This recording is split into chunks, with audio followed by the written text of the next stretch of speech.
मुकुट पीतांबर धारी, मुरलीधर श्री बांके बिहारी,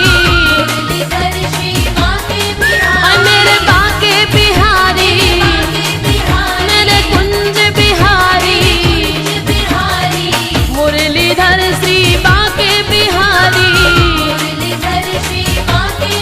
वो मेरे बार बार सपने में आया, मेरे बार बार सपने में आया, चली मैं वृंदावन को चली,